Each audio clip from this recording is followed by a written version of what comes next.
one can pull out away here in the third. Take a look at what Curry's done. He has 9 points, and he's been a good on-the-ball defender, too. He's got a pair of steals. Yeah, he's just made a lot of very heads-up plays, and his defense really has been a difference maker. Here we go now, the start of the third quarter, welcoming you back in a closely contested first half so far. On Phoenix, looking who they've got on the floor. They've got Robinson. J.R. Smith out there with Steph Curry. Then there's Iguodala.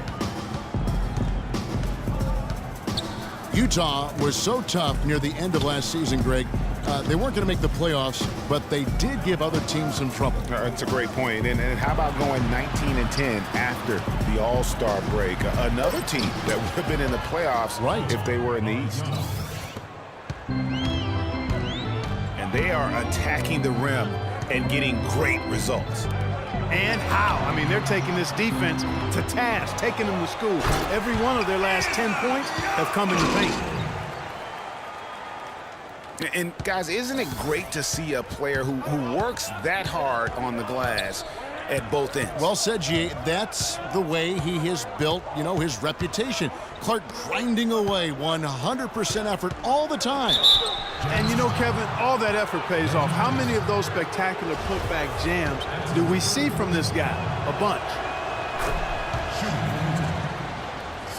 And, for the Jazz, you mentioned their post-All-Star break surge. I mean, that 19-10 record they had after the break was good enough for 6th best in the league. And really, the Jazz were a team nobody wanted to play after the break. They were over 500 against the rest of the West and had some big wins over playoff teams in the process. Shumpert is checked in for Reggie Jackson.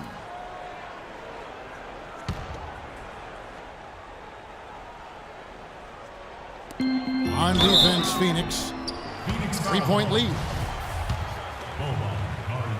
And Victor Oladipo with the elite athleticism and versatility to be a perennial all-star. We've seen the second-year phenom line up as a one. He's played off guard. He's even played a little small forward in his time in the league. And he has that quickness, length, and power combo to be a lockdown defender at all of those positions as well. So that's why he was the co-defensive player of the year coming out of college. Robinson sets a screen for Curry. And it's off the back rim, no good. And they haven't been able to turn it into a big lead, but they're rebounding.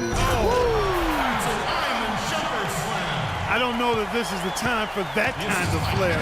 In a close game, the important thing is the 2 points, not the dramatics. Oh, come on, Clark. He had to go for it, didn't he? Yeah, but hey.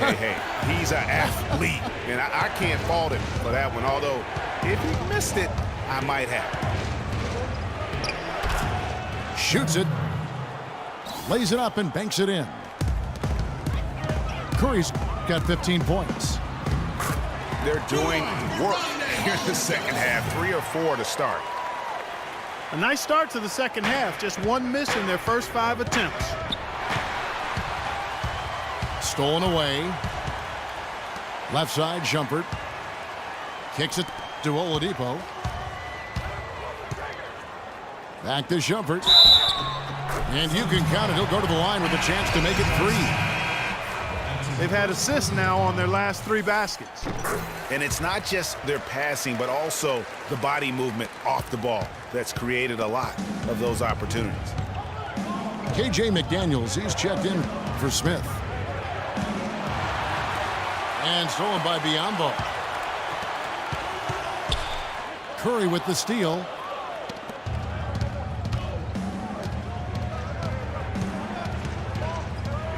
Here's Marjanovic. Guarded by Shumpert. Iguodala outside. 6 on the shot clock. Here's Curry. That falls. Nice feed that time from Andre Iguodala. And that's now 17 points for Steph Curry.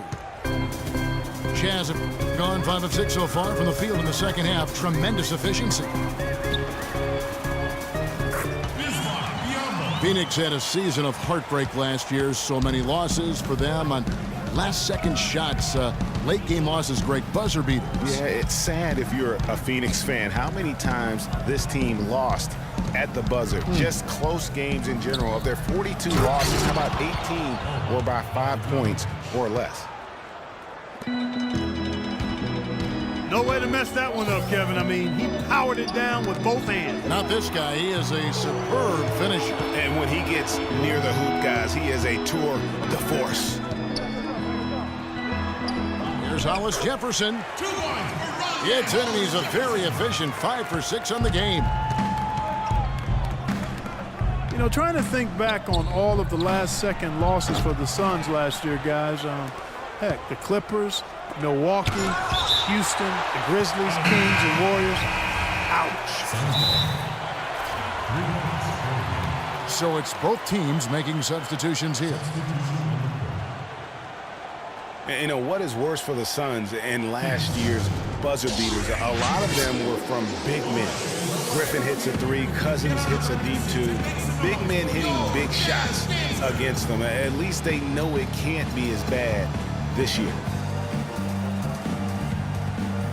Phoenix making some changes. Tolliver comes in for Caspi, and Smith subbed in for McDaniels. And it's going to be out of bounds. The Jazz will take it. Boy, did they ever make a mess out of that one. A terrible turnover. Phoenix Suns come into this one following a loss to Milwaukee. The drive by Jackson. Aldridge double-teamed. Nice fake, but the layup off the mark. And so they choose to intentionally foul. Yeah, not sure what that was about. I mean, talk about a brain cramp. Yeah, yeah, completely a brain fade. I don't know where that came from. Just lost sense of time and the situation. Now here is Aldridge. And guys, remember, LaMarcus Aldridge last January suffering a torn ligament in his thumb, scheduled to undergo surgery and miss 2 months of the season. But he opted to tough it out and keep playing. And boy, how big was that for the Blazers? And that's another area where he is just a superb player, excellent at the free throw line. Steph Curry does so many things well, Clark, on the floor. But one area he had struggled with was turning the ball over. Yeah, and after a slow start, Kevin, to the year in the turnover department, Curry was able to slowly right the ship. Shane Larkins checked in for Jackson. And Curry and his turnovers last year, a lot of it might have been getting used to a new system. But you can see he's also tightened up his play to reduce the giveaways. Passes it to Ballard. Pocket 4. And the shot is good. That's now 8 points for Aldridge. Well, that's one way he can finish, but far from the only way he gets it done. He's got all kinds of tricks up his sleeve. Jazz leading by 6. Larkin, the pass to Ballard. He feeds it to Larkin. And Aldridge gets it to go on the assist by Larkin. 10 points for Aldridge. That was just a perfect possession. The points coming in bunches as we wrap up the third quarter. It's been a good one. Jazz lead by 8. And do not go away, as we'll be back in just a few moments with the start of our fourth quarter coming up next. And the final period of play just about to start.